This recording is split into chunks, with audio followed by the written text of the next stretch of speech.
Hello friends, आप देख रहे हैं आपका अपना YouTube channel grow and Bloom. और एक बार फिर से बहुत बहुत स्वागत है आप सभी का आपके अपने चैनल में। दोस्तों, ये फ्लावर जो आप देख रहे हैं ये पिटूनिया का फ्लावर है। पहचान भी गए होंगे आप देख के। तो सर्दियों में स्प्रिंग में जो हैवी फ्लावरिंग करने वाले प्लांट्स हैं उनमें पिटूनिया जो है बहुत पॉपुलर प्लांट है। लगभग हर गार्डनर की पहली पसंद रहता है पिटूनिया। बहुत अच्छी फ्लावरिंग करता है, बहुत सारे कलर वेरिएशन में अवेलेबल रहता है। इतने ज़्यादा कलर्स मिलते हैं जितने हर प्लांट्स में इतने कलर्स मिलना मुश्किल होता है, लेकिन पिटूनिया में आप देखेंगे कि बहुत कलर, बहुत वैरायटी रहती है। ये सिंगल पेटल वाला है और डबल पेटल वाला भी आता है, वो तो बहुत सुंदर लगता है, एकदम घना सा, बहुत बुशी सा फ्लावर होता है। फ्लावर थोड़ा फ्रेजाइल होता है, सुबह खिलेगा तो शाम को ख़त्म हो जाता है, लेकिन डेली इतने ज़्यादा फ्लावर्स खिलते रहते हैं कि प्लांट जो है हमेशा फूलों से भरा रहता है। तो गार्डनर्स को बहुत पसंद है। और वैसे भी अगर बहुत सारे प्लांट्स अगर आप नहीं लगा रहे हैं, 2-4 प्लांट्स ही आपको लगाने हैं, तो ऐसे में सीज़नल प्लांट्स में, विंटर के प्लांट्स में जो पिटूनिया है वो बहुत अच्छा विकल्प है। और बहुत ज़्यादा केयर नहीं मांगता है, बस थोड़ी सी जनरल केयर आप देंगे और आपका पिटूनिया जो है वो पूरा सीज़न भर अच्छे से फ्लावरिंग करता रहेगा। विंटर में हम लगाते हैं, लेकिन विंटर में दिसंबर और जनवरी में फ्लावरिंग थोड़ी कम होती है, वो ग्रोइंग पीरियड होता है। अगर आप जल्दी जो सितंबर में ही मिलने लगते हैं, सितंबर लास्ट में या अक्टूबर में जो मिलने लगते हैं प्लांट्स, वो वाले प्लांट्स अगर आप ले लेते हैं तो उनमें थोड़ी फ्लावरिंग स्टार्ट हो जाती है। अक्टूबर लास्ट तक, नवंबर में अच्छी फ्लावरिंग हो रही होती है। लेकिन अगर आप जो देर में थोड़ा दिवाली के आसपास जो पौधे मिलती है आपको, उस समय जो आप प्लांट्स ला के लगाते हैं, तो वो आपको फरवरी में ही फ्लावर्स देना शुरू करेंगे। तो ज़्यादातर फ्लावरिंग जो होती है फरवरी मार्च में ही शुरू होती है, मतलब फरवरी में शुरू होगी, फिर मार्च में बहुत ज़्यादा फ्लावर्स होंगे, अप्रैल, और ये थोड़ा सा गर्मी भी बर्दाश्त कर लेते हैं तो ये मई तक बहुत अच्छी फ्लावरिंग करते हैं। लास्ट ईयर मेरे मई तक बहुत अच्छी फ्लावरिंग करी थी, भर भर के फूल दिए थे बहुत ज़्यादा। इस बार तो मेरे पास पिटूनिया कम है और 2-3 ख़राब भी हो गए किसी रीज़न की वजह से, लेकिन जो भी हैं बहुत अच्छी फ्लावरिंग कर रहे हैं। तो इतनी सुंदर, इतने हैवी फ्लावरिंग देने वाला प्लांट है, लेकिन केयर बहुत ज़्यादा ऐसी कोई नहीं चाहिए होती है कि जैसे आप जनरल प्लांट्स में जो केयर करते हैं वैसे ही आप लाके इसको लगाएंगे, थोड़ी थोड़ी केयर करेंगे और ये प्लांट आपका 4-5 महीने आपके पास रहेगा और बहुत अच्छी फ्लावरिंग भी करता है। तो केयर की बात करेंगे तो मिट्टी इसमें आपको जैसे वेल ड्रेन्ड ही लेनी है और मिट्टी में कंपोस्ट मिला देंगे तो बहुत अच्छा रहेगा। इसके लिए जो बहुत फर्टाइल पॉटिंग मिक्स मिल जाएगा, इसको आप कंपोस्ट मिला देंगे। इसमें आपको कोई भी केमिकल खाद देने की ज़रूरत नहीं रहती है। आप ऑर्गेनिक फर्टिलाइज़र से भी इसको बहुत अच्छे से ग्रो कर सकते हैं, इसमें अच्छी फ्लावरिंग ले सकते हैं।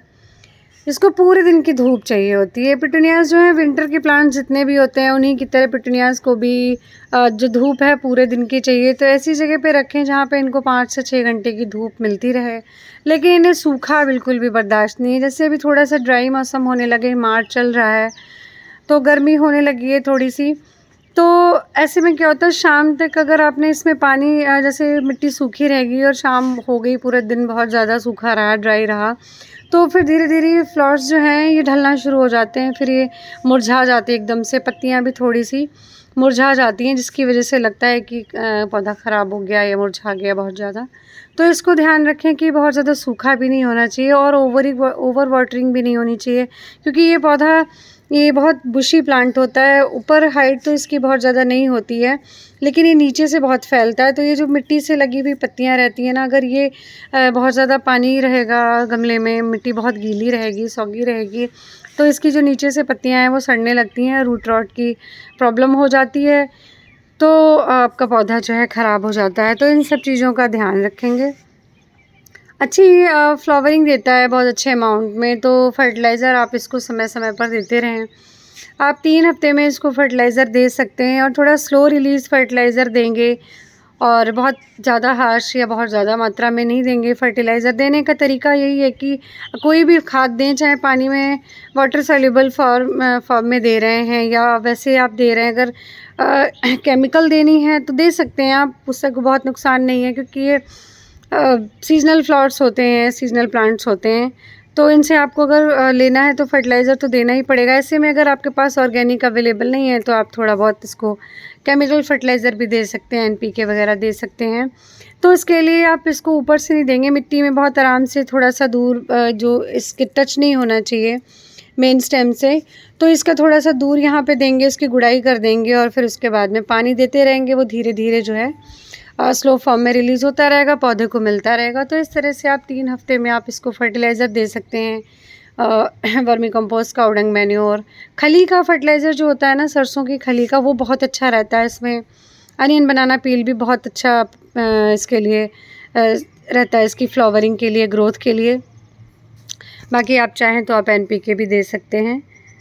तो ये तो फर्टिलाइज़र की बात हो गई। धूप आप इसको पूरे दिन की देंगे अच्छी फ्लावरिंग के लिए। एक तो इसमें ये देखिए जैसे जो फ्लावर्स खिल जाते हैं उसके बाद में ये जैसे ये फ्लावर खिल गया, ये स्पेंट फ्लावर है, इसको तो आपने हटा दिया, लेकिन इसमें ये जो रह जाता है ना, ये वाला जो हिस्सा, ये एक्चुअली सीड पॉड तैयार हो रहा होता है। तो अगर ये बहुत सारे लगे रह जाएंगे तो कहीं ना कहीं फ्लावरिंग जो है आपकी वो स्लो हो जाएगी, क्योंकि ये जो सीड्स का जो एरिया है ना, ये ग्रोथ होना शुरू हो जाएगा, सीड्स बनने लग जाएंगे। तो जब आप स्पेंट फ्लावर्स हटाएंगे ना, तो ऐसा ना करें कि इसको सिर्फ हटा दिया और छोड़ दिया। एक्चुअली प्रॉब्लम जो होती है वो इनसे होती है, तो आप इनको ज़रूर हटाते रहें। यहाँ से आप इसको सीधे यहाँ से पिंच करेंगे, इस तरह से हटाएंगे। जो स्पेंट फ्लावर्स होते हैं उनको पूरा इस तरह से हटाएंगे, तो ये जो सीड वाली प्रोसेस है वो भी ख़त्म हो जाएगी और आपके जो प्लांट्स में फ्लावरिंग जो है बराबर होती रहेगी। तो इस तरह से आपका जो पौधा है फ्लावरिंग करता रहेगा बराबर।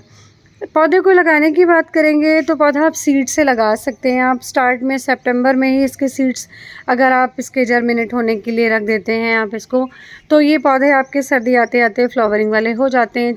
4 से 5 हफ्ते लगते हैं इसको जर्मिनेट होकर प्लांट बनने में। तो आप सितंबर में, अक्टूबर में इसके सीड्स लगा दें। सीड्स इसके बिल्कुल बहुत महीन होते हैं, एकदम बहुत ज़्यादा महीन दाना होता है, तो बहुत केयरफुली लगाएंगे। और नर्सरी में तैयार पौधा भी बहुत इजीली अवेलेबल होता है। बल्कि स्टार्ट में हमारे यहाँ दिवाली में दिवाली के आसपास जो पौधा आती है विंटर प्लांट्स की, तो उस समय पिटूनिया जो है 5 रुपए की छोटी सी पौध मिलती है। तो अगर वो उस तरह से आपके यहाँ पौध अवेलेबल हो जाती है तो आप 10-15 पौधे ला के आराम से लगा सकते हैं। उसमें फिर सीडलिंग से लगाने का भी झंझट नहीं रहता। लेकिन अगर आपका मन कर ही रहा है कि आप खुद से सीड ग्रो करें, पौधा ग्रो करें, तो आप इसके जो सीड्स हैं वो ऑनलाइन परचेज़ करके उससे आप पौधा तैयार कर सकते हैं। और सीड्स जब आप लगाएंगे तो इतना ध्यान रखें कि उस समय इसको बिल्कुल डायरेक्ट सनलाइट में नहीं रखेंगे। थोड़ा सा वार्म रहना चाहिए टेम्परेचर, लेकिन बहुत डायरेक्ट धूप में नहीं रखेंगे, वरना सीड्स जो है आपके जर्मिनेट होने में थोड़ी प्रॉब्लम आएगी। तो शेड एरिया में रखेंगे, जहाँ पे छाया आ रही हो वहाँ पर रखेंगे। और थोड़ा सा ऐसा टेम्परेचर थोड़ा गर्म ही रहना चाहिए, ऐसी जगह पे रखेंगे। 4 से 6 हफ्ते लगते हैं इसको प्लांट बनने में। और जब प्लांट आपको लगे कि हाँ थोड़ा सा 4-6 पत्तियाँ आ गई हैं ऊपर से, तो उसको आप अलग अलग प्लांटर में शिफ्ट करके थोड़ी केयर करेंगे, 1 महीने में पौधा आपका तैयार हो जाएगा। उसके बाद में धीरे धीरे फ्लावरिंग भी स्टार्ट हो जाती है। और इसकी पेस्ट या इसकी किसी डिज़ीज़ की बात करें तो इसमें कभी कभी वही एक तो कॉमन डिज़ीज़ यही है इसमें कि अगर पानी ज़्यादा भरा रहा, या कभी मौसम ना जनवरी वाला वैसा रहता है कि जब बहुत ज़्यादा सर्दी बहुत ज़्यादा होती है और बिल्कुल भी धूप नहीं निकलती, तो ऐसे में कभी कभी यहाँ से सड़ने की समस्या रहती है, रॉटिंग होने लगती है, तो ये पौधा आपका ख़राब हो जाता है। तो उस समय ध्यान दें कि अगर एक ब्रांच कोई अगर सड़ रही है या ख़राब हो रही है, इफेक्टेड है, तो उसको तुरंत वहीं से कट कर देंगे, उतना हटा देंगे इससे, जिससे आपका पूरा पौधा प्रभावित नहीं होगा, ख़राब नहीं होगा। और दूसरी चीज़ है कि जब जब ठंड बहुत ज़्यादा पड़ रही होती है, धूप नहीं निकलती है, तो पानी बिल्कुल नहीं देंगे इसको। जब देख लेंगे बिल्कुल ड्राई मिट्टी हो तभी पानी देंगे, इतना ध्यान रखें, वरना पौधा आपका नीचे से सड़ना शुरू हो जाएगा और ख़राब हो जाएगा। इसके अलावा में इसमें कभी कभी पाउडरी मिल्ड्यू या एफिड्स की प्रॉब्लम रहती है, तो आप इस पर नीम ऑयल का स्प्रे कर देंगे, वो बहुत आराम से आपके पौधों की समस्या को ख़त्म कर देगा और आपका पौधा हेल्दी रहेगा, स्वस्थ रहेगा। अच्छी फ्लावरिंग देने के लिए समय समय पर फर्टिलाइजेशन करते रहें और अपने पौधे में पिंचिंग करते रहें, पौधा आपका बहुत अच्छा परफॉर्म करता रहेगा।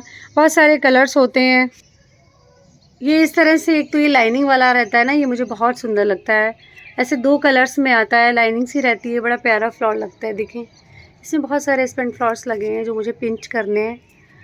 और इसको लगाने के लिए आप हैंगिंग में भी लगा सकते हैं। आप इसको अगर ग्राउंड में लगा रहे हैं तो ग्राउंड में भी लगा सकते हैं, लेकिन अगर पॉट में लगा रहे हैं तो आप इस तरह से आप इसको हैंगिंग में भी लगा सकते हैं। जैसे मैंने हैंगिंग में लगाया है तो हैंगिंग में लगा सकते हैं और पॉट में भी लगा सकते हैं, जैसे मर्जी आपकी।